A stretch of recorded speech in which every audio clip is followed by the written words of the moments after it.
Hey, what's up? It is your Tuesday edition of Locked On Raptors. Sean with you here for a solo episode as we're going to break down the Toronto Raptors 104-99 loss to the Miami Heat last night. We'll dig into why this continues to prove why the Raptors are very much a team that can hang, but do they have enough to really get over the finish line against these really, really good teams they've come across lately? Plus, we're going to dig into my box score notes, run through some observations on Pascal Siakam, Scotty Barnes, Fred VanVleet, and more, and we will round out with our due to the game and a conversation about said due to the game and whether or not he is potentially still a trade piece for the Raptors or not. That's all coming up on today's episode of Locked On Raptors. Thanks for being here. You are Locked On Raptors, your daily Toronto Raptors podcast, part of the Locked On Podcast Network, your team every day.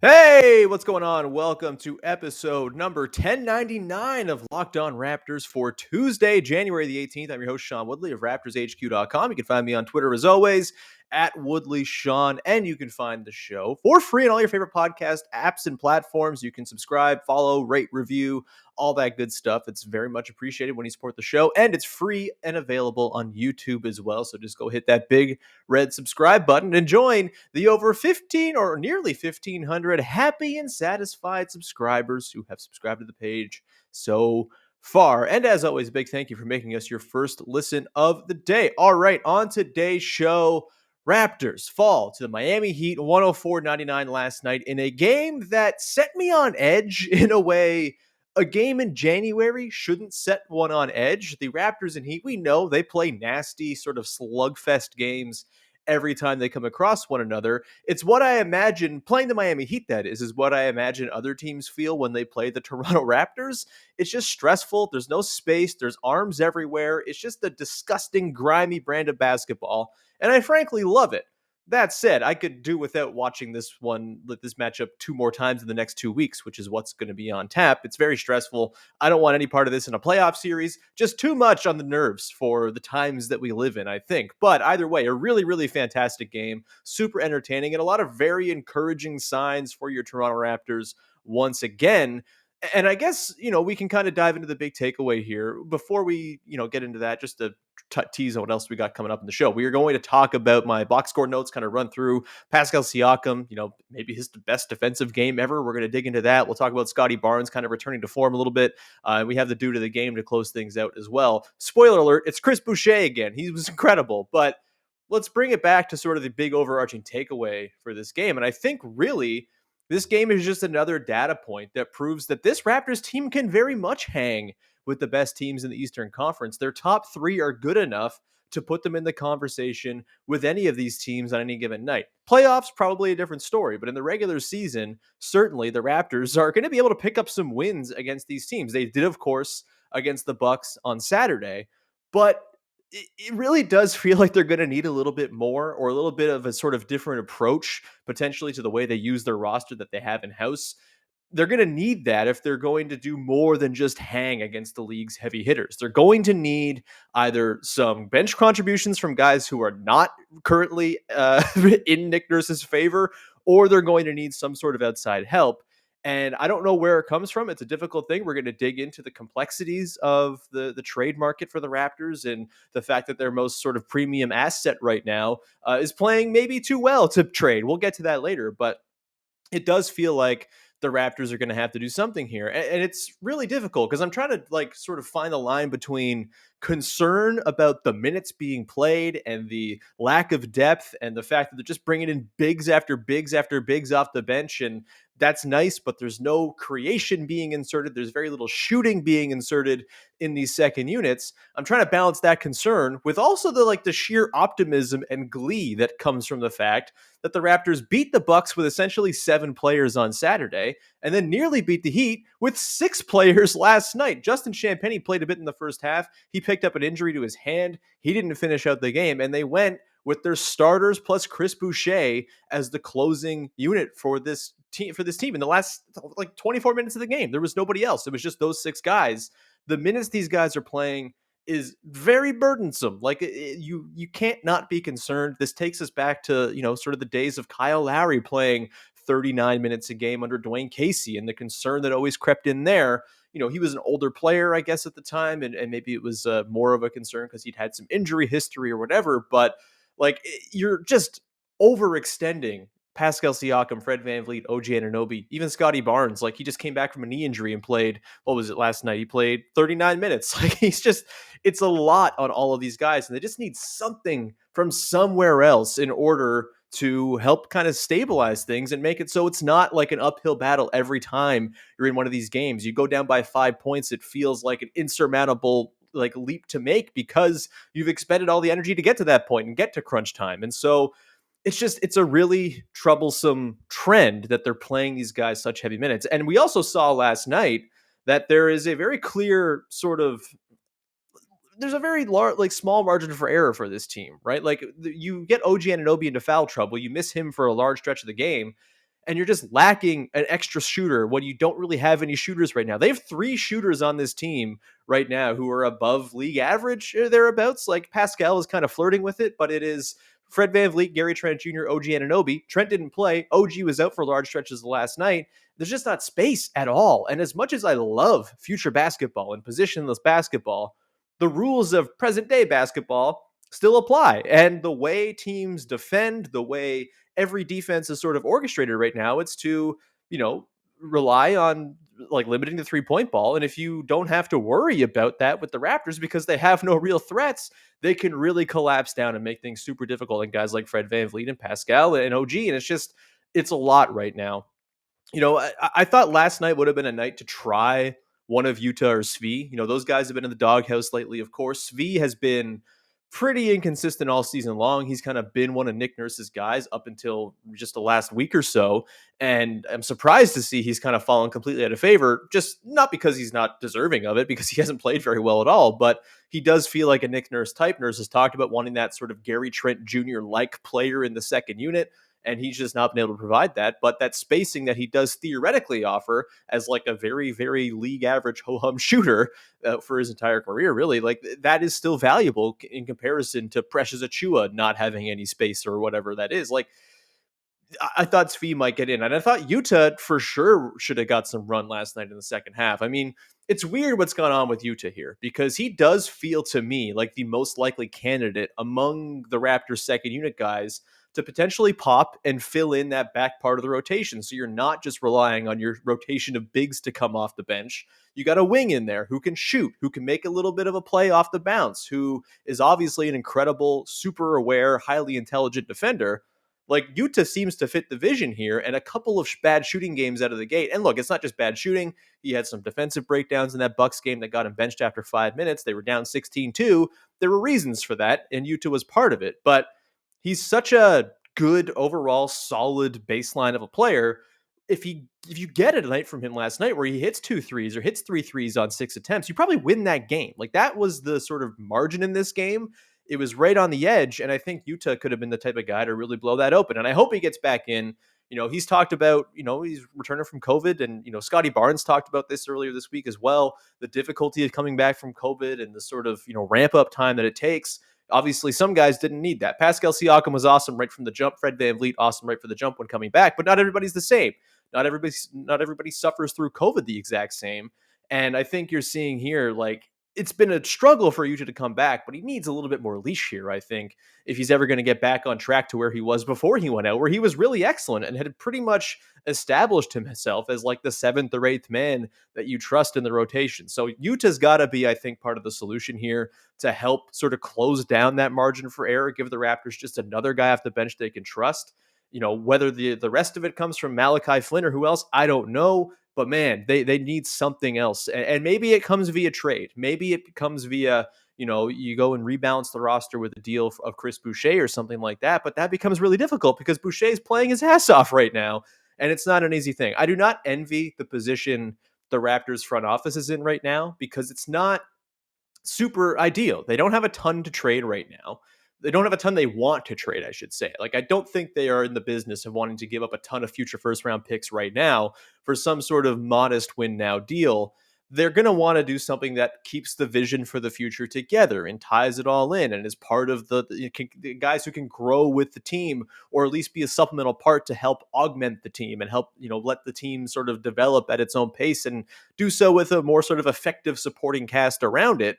But there's not a lot in terms of like teams that have available assets, in terms of teams with cap space. It's like a difficult thing to work with the money right now. And the luxury tax is a consideration because they're so damn close to it.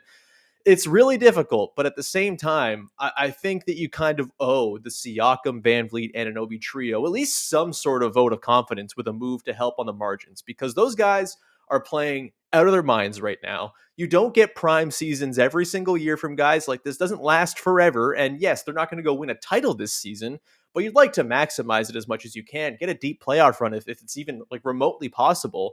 The playoffs and the sort of pressure cooker that is will help you kind of learn what it is that you have in this big three. It will also give Scotty Barnes some run in the postseason, get Gary Trent Jr. some run in the postseason. Like, I think postseason experience is very valuable. And if the Raptors can in any way kind of give those three the support they need with an extra move here, I think they should look into it. It's just really difficult, and it's hard to land on something. But, I think the risk in not doing something is that you kind of, ruin, not maybe ruin, but like, leave some people feeling disgruntled, feeling a little upset. I kind of go back to the 2014 Toronto Blue Jays, for example. The 2014 Toronto Blue Jays were a pretty good team, kind of floating around 500. Bit of a different situation because that was an older team for sure, though they had some good young guys kind of on the way. That team was kind of pleading for some sort of deadline help. And when the Blue Jays didn't make a move, I remember Jose Bautista very vocally was like, you know what? We needed some help and we deserve some help and we didn't get any, and that sucks, basically. I'm paraphrasing, but that's essentially what happened. Obviously, that Jays team didn't make the postseason and they ended up doing some good things the following couple of years, but you don't want to potentially have anyone sour on the experiment because you're kind of keeping the long term in view when the present might be happening right now. That's how good Siakam and Van Vliet and Anunoby are playing right now. That's how far ahead of schedule Scotty Barnes is as well.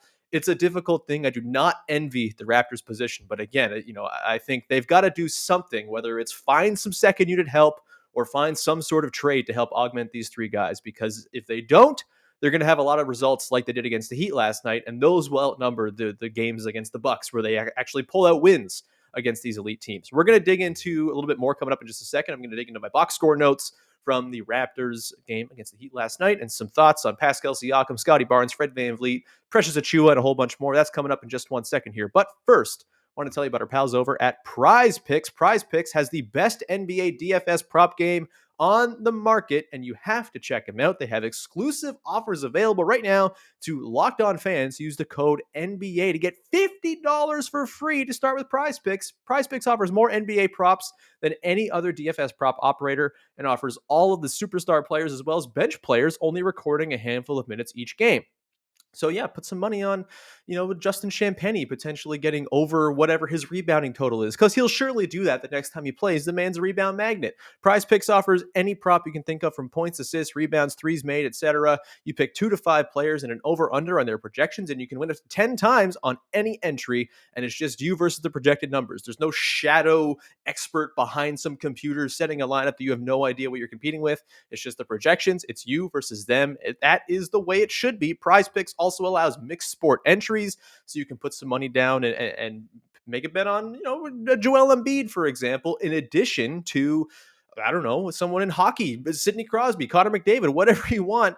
Go and do Prize Picks multi-sport entries if you are a mixed sport fan, or if you're just a basketball fan, keep it basketball centric, and that's cool too. Use the award-winning app on both the App Store and Google Play. Prize Picks is safe and offers fast withdrawals. Go to prizepicks.com today or go to your App Store and download the app. All users that deposit and use the promo code NBA will get $50 free if your first Prize Picks entry scores a single point. That's right. All users that deposit and use the promo code NBA will get $50 free if the Prize Picks entry, the first Prize Picks entry that you put in, scores a single point. Prize Picks is daily fantasy made easy. Go check them out. All right, let's dig into a little bit more from last night's game against the Heat. Again, a super fun game, leaving you wanting a little bit more from the Raptors, but at the same time, a lot of really good stuff to dig into this one. In particular, Pascal Siakam. Holy crap. like, yes, a lower scoring game from him, not super efficient. The fact that he didn't get to the free throw line in this game is kind of insane, but that's besides the point. The refs were a conversation all night long. You know me, I'm not a ref person. I don't really like to complain about officiating, but like the Caleb Martin flagrant that was obviously a flagrant, and the sort of it does kind of feel sometimes like the Heat have this sort of baked in, like, and look, it was only 21 to 18 in terms of the foul differential, but it does feel like the Heat, because they play like maniacs all the time, there's like this built-in sort of bell curve for their regression that, kind of gets considered by referees. And I just feel like that Caleb Martin push from behind is a dangerous play. Like, I don't know if it's a flagrant two, but a flagrant run one for sure. The fact that there wasn't one, kind of insane. But I'm not going to hang up on the officiating because there's better things to talk about, like Pascal Siakam, 18 points, 10 assists, 6 boards, 5 steals as well, along with a block on 9 of 20 shooting. Again, the shooting, whatever. I don't really care about that because this was as good a defensive game as I've ever seen from Pascal Siakam, in addition to probably being the best playmaking game I've ever seen from Pascal Siakam. And you contrast what he did with Fred VanVleet in this one. And Fred was quite good. He still got his shots off. He was 6 of 16 from 3. He was massive, hit some massive threes from, I don't know, 48 feet out or whatever his range is these days. Fred got his buckets, and that's encouraging. But Siakam was the avenue by which good things took place for the Raptors in the half court in this one, because he was the one who could navigate the thicket of arms that the Heat throw at you way more effectively than Fred could. Fred, I think, this might have been a little bit of a glimpse as to some struggles that could pop up in the postseason when teams are really, really hell-bent on stopping him and they can send extra guys who are much bigger than him his way. We saw him with some uncharacteristic turnover trouble in this one. He had 5 turnovers, which is more than he had over like a stretch of 10 games, like not very long ago. So very uncharacteristic, but also makes sense considering how aggressive and long and nasty the Heat are. So you give the ball to Siakam instead, and he is clearly just kind of reading the game at a level that no one else is even thinking it right now in the Raptors, and very few opponents are thinking at his level too. He's making the right reads all the time, whether it's, okay, I can shoot here or I can pass. He's making the right calculation in those situations essentially every time he has the ball in his hands. Last night, he had 0 turnovers, which is, to me, maybe the most impressive thing he's done all night. You watched that game, right? Like, that game was bananas. It was insane. It was intense. It was just nasty and mean. And the Heat are a team that force a ton of turnovers. They had 11 steals in this game. The Raptors turned the ball over just 11 times, though. Like, they did not have any of those stupid sort of, dead ball turnovers and stuff like that, or live ball turnovers and unforced errors. Like, they got stolen a little bit, but Pascal Siakam didn't. Like, he was incredible. He was just all encompassing in this one, making the right reads, getting into the teeth of the defense, avoiding the thicket of arms and finding the right guys or finding his own looks. It was fantastic. And then on the defensive end, just completely a ball hawk, finding like loose balls and passes, contesting things at the rim, breaking things up in transition. Just an incredible game from Pascal Siakam. Yes, the 30, 10, and 10 from Saturday against the Bucks was impressive and probably a better overall game just because of the scoring and the mid-range game and all that. But man, Siakam really impressed me with this one. And the 10 assists, I mean, he's up to 7 assists a game just about over his last 12 games, or since December 28th. I think it's 12 games. He's been just an absolute delight, as good as he's ever been, better than he's ever been since he got back. And he continued that last night. And really, this is the argument for it when the postseason comes around. Siakam is the guy with the ball in his hands because Fred VanVleet can still get his off the ball. That's for damn sure. He did last night, and that was no problem. But against those really keyed up defenses that are really going to try to force Fred into feeling uncomfortable, Pascal is a wonderful counter to that to run stuff with. And then Fred just becomes an even more dangerous off-ball threat as multiple bodies are going to Pascal Siakam. Odds are Fred's going to find himself open more often than not when he's playing off the ball. So that was exciting stuff. Other quick notes on last night's game. Scottie Barnes, nice to see him get back on track. Obviously the flagrant foul with Caleb Martin, that wasn't called, is going to be sort of the story of the game. But I don't want that to overshadow the fact that was clearly the dunk of the year for the Raptors. Just like an insane through traffic, also on the run at full steam finish. Like, just incredible stuff from Scottie Barnes. Beautiful to see him kind of back with a bit of like sprightliness to his game. He's looked a little bit lethargic since coming back from COVID. Was not the case in this one. The thing I love about Scottie Barnes, there's lots of things I love about Scottie Barnes, but one of the things I really love is he just like never looks down when he has the ball. He gets the ball off a rebound, heads up immediately. He's throwing hit ahead passes. He's looking for what the option is. Maybe he's taking it himself because he sees an avenue, but like constantly on a swivel, always reading the game. And I'm loving the connection he's got with Pascal Siakam as well. Like those two guys just have a real simpatico. They cut really well off of one another. Them in transition, like good luck guarding those two at full steam in transition. Just unbelievable. I think Scotty threw two lobs to Siakam in this one on the run. Really, really nice to see Barnes back to sort of what you expect from him with the 16 points. He had 8 boards, 6 assists as well. 6 of 18 shooting, but he did go 2 of 5 from 3 with a couple of big ones. So that's good. The thing that, still is an issue with Barnes is he's still learning defense. He's still kind of figuring things out, just the coverages and everything. And I think he was kind of to blame down the stretch. Jimmy Butler gets into the teeth of the defense, finds PJ Tucker for that dagger 3 in the final minute to put them up by 6, if I recall. It sucked. It was a real bummer. But, if you have Scotty Barnes kind of guarding Jimmy Butler in a late game situation, I don't mind that as sort of a thing to teach him and learn. He was pretty good on Butler for most of the night. Yes, Butler had a triple-double, but I think, Barnes did a pretty reasonable job when he was on him for stretches. But on that last play there, him and Fred VanVleet got their wires crossed. I think Scotty thought the move was to switch. Fred did not. They kind of got all sort of discombobulated twice, actually. They still didn't seem to know what the coverage was. And that's just rookie stuff, right? Like, I can't imagine Fred VanVleet got the coverage wrong there. That feels like a rookie mistake. But, rookie mistakes are totally fine. If Scotty Barnes is going to play like he did last night, the efficiency, notwithstanding, if he's going to play the way he did last night and make the odd mistake, yes, it's unfortunate if it happens in crunch time and it costs them the game. But for the most part, in terms of the grander vision of the team and the sort of outlook, I'm fine with, kind of throwing him to the fire and having him learn on the fly. Because as we've talked about with Scotty Barnes, the dude learns real quick. And I have no issue sort of, testing that and seeing, hey, does he learn from this mistake and does he make that mistake going forward? I'm going to guess probably not in the same sort of profound way that he did. I think that's kind of it in terms of my like overall thoughts on the game. I think Precious Achiuwa probably deserves a little bit of a conversation. He was rough offensively, continues to be really good defensively. The rebounding was outstanding in this one. I think he's pretty comfortably a guy that I trust on the floor right now, even with how bad his offense is. You're going to get those moments where, at the end of the first half, he's trying to break a dude down while there's a wide open Fred VanVleet for 3 right in his sweet spot. There's 3 other guys dotting around, just staring at him angrily. And, it was not a great state of affairs at the end of the first half there as Precious puts up that 3 through a whole bunch of guys after a whole bunch of duress. Like, not the best, but I think for the most part, I'm really enjoying what Precious is doing lately. And I think the rebounding has been essential.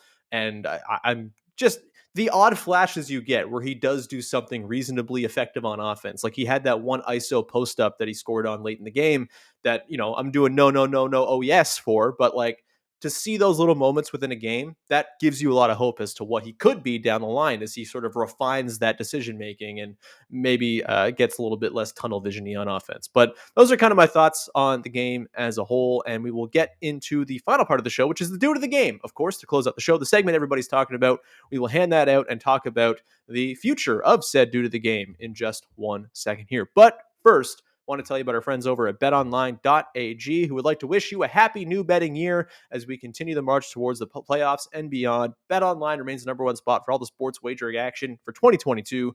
New year, new updated desktop and mobile website. Sign up today and receive a 50% welcome bonus on your first deposit. Just use the promo code LOCKEDON to get started. From football, basketball, hockey, boxing, and UFC, right to your favorite Vegas casino games. Don't wait and take advantage of all the amazing offers available for 2022. BetOnline is the fastest and easiest way to wager on all your favorite sports. BetOnline is where the game starts. And now we close out your first listen of the day with the dude of the game. We love the dude of the game here. And the dude of the game in this one is Chris Boucher, who picks up his 6th dude of the game win of the season. And man, Boucher was an absolute revelation in this game and continues to kind of be one as of late here. He's been such a spark plug off the bench. He's helping to cut into that margin of error that we're talking about here, where really the Raptors all season long have been hinged on the outcomes of 4 or 5 guys. When they're all healthy 5 guys, usually it's 3 guys because no one's ever healthy. But they've been so caught up in what the starters do, and what they do determines so much And the second units, like they've been really like ruining games for the Raptors this season. And to have Boucher, a reliable piece who now you just know it seems what you're getting from him every single night, which is maniacal energy on the offensive end, on the offensive glass in particular, a really sort of refreshed discipline when it comes to his defense. He's been so good around the rim. He's not getting out of position doing the thing that Chris Boucher has often done in the past, right? Where he'll get overzealous in the search of blocks, whether it's overly committing to try to block a three or getting out of position under the basket to swat a shot and then just leaving his guy for a little dump off pass. That's not there right now. He's just playing really sound back end defense for this Raptors D. And you throw in the fact that he's now hitting a couple threes the last couple games, and like that's just gravy to me. Everything else he's doing is the core of what you want from Chris Boucher. If he's going to knock down threes, that's just a total game changer for the second unit, which is awesome to see. And it's gotten to the point now where I'm kind of concerned about like, do you trade Chris Boucher? This has become a question now. I think for most people, a month ago was yeah, you trade Chris Boucher for whatever you can get. Maybe you can rebalance the roster if you throw an asset in, and you know because he's not playing super well, maybe you have to sweeten a deal to get something back that you want.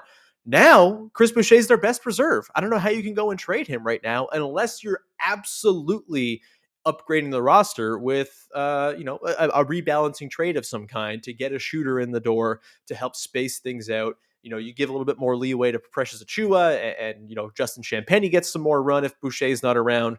Maybe you're okay with that, but the way Boucher is playing right now, he's pretty essential to the Raptors' hopes of winning a lot of these games. And so I think this is going to come up, right? And there'll be, comparisons drawn to Kyle Lowry last year.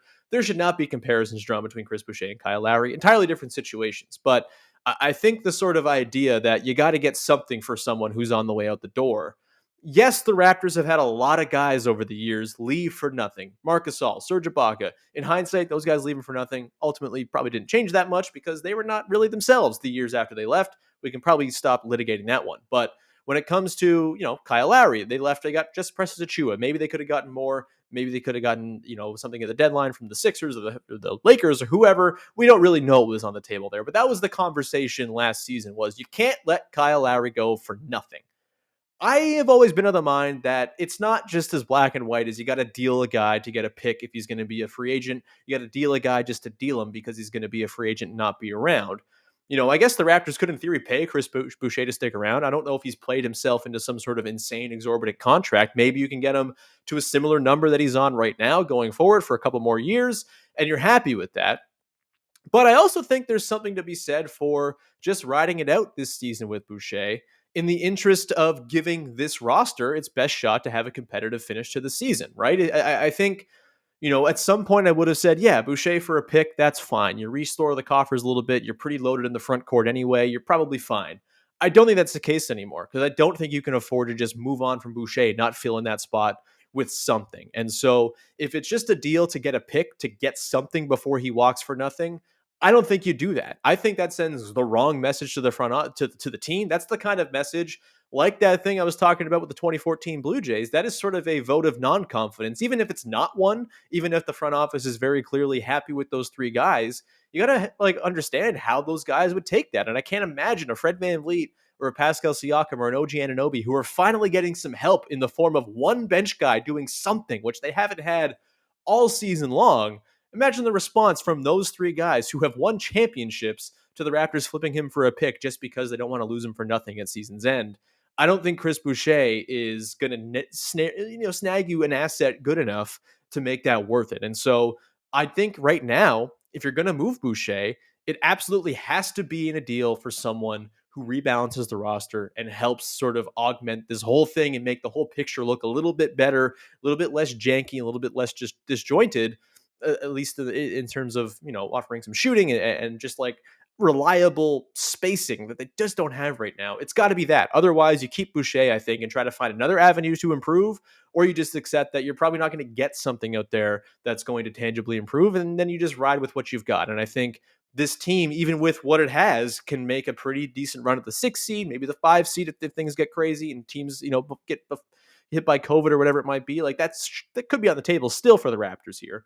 I just think Boucher's played himself out of just being a guy you flip for the sake of flipping. And if he walks at the end of the season and you've gotten a pretty decent finish to the season and you've gotten some support for Fred VanVleet and Siakam and OG to close the year on the way to a postseason run, I think that is totally fine and probably worth whatever pick you'd get back for Boucher.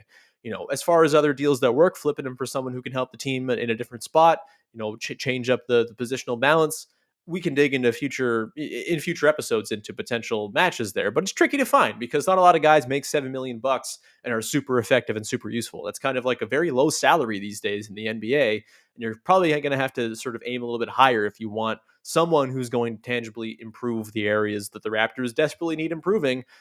And all of this kind of brings me back to Goran Dragic as well. Like, imagine they just had Goran Dragic. You don't have to trade Chris Boucher. You just have Dragic on the team to run your second units. I maintain that he would be kind of exactly what this team needs right now. I tweeted earlier today, to the point that if Dragic were on some other team, I would be trying to find a way to get him to the Raptors for the rest of the season just to help in the second unit and to help offer some shooting and some ball handling and some spacing. I think he'd be super valuable. It's a shame the way it's all worked out. I don't really know where to pin blame. Is it Dragic? Is it the Raptors? It's probably somewhere in between. But man, he'd be helpful right now. He'd be the exact kind of guy you'd ideally want to trade Chris Boucher for. But I don't think you can do that now because he's too damn good and useful and effective for this team. This could end anytime soon. Chris Boucher is a streaky guy. We know that. But I think what we've seen lately is pretty sustainable. Even if the threes aren't going to be, the threes aren't necessary for him to make an impact on games anymore, which is not what you could always say about Chris Boucher. Last season, it really was, hey, if he's not shooting his threes, boy, there's some problems with him on the floor. He's touched up the other parts of his game to the point that I'm not so worried when he's out there anymore, even if he's not knocking down threes. But hey, not so bad that he is. Anyway, that's going to do it for today's episode of Locked on Raptors. We'll be back again tomorrow. We're going to do the halfway point over-unders check-in with Sahal and Vivek. That should be a ton of fun. So we will bring you that tomorrow in the early morning. Probably going to post that one about midnight tonight, actually, so you can just get ready for that. It'll be all day long in your feeds. And then Thursday, just still figuring out plans for Thursday. It's my fiance's 30th birthday on Thursday, and I might be tied up and not able to watch the game live. So probably a later Thursday episode after I get a chance to watch on Thursday morning. But just keep an eye out there. And then Friday this week, Samson Folk is going to join from Raptors Republic. We're going to talk all about his wonderful piece on Scottie Barnes over at the site. So your homework is to read the piece from Samson about Scottie Barnes and his road to superstardom before we chat with him on Friday for the podcast. And with that, thank you so much for tuning in. Thank you for making us your first listener of the day. Thank you for subscribing, rating, reviewing, telling a friend, all that good stuff, and all your favorite podcast platforms. Once again, it's free everywhere. It's a free podcast. It's beautiful. It's also on YouTube. You can subscribe there too. It's very, very much appreciated. If you want to see my pretty face every day, that is the place to do it. That will do it here. You can go make your second listen of the day. Locked On Bets as your boy Q and Lee Sterling will tee you up for the week 2 of the NFL playoffs and get you all set there now that week 1 is in the books and you move on to the divisional round. And that'll do it. We'll talk to you again on Wednesday with another episode of Locked On Raptors. Bye-bye.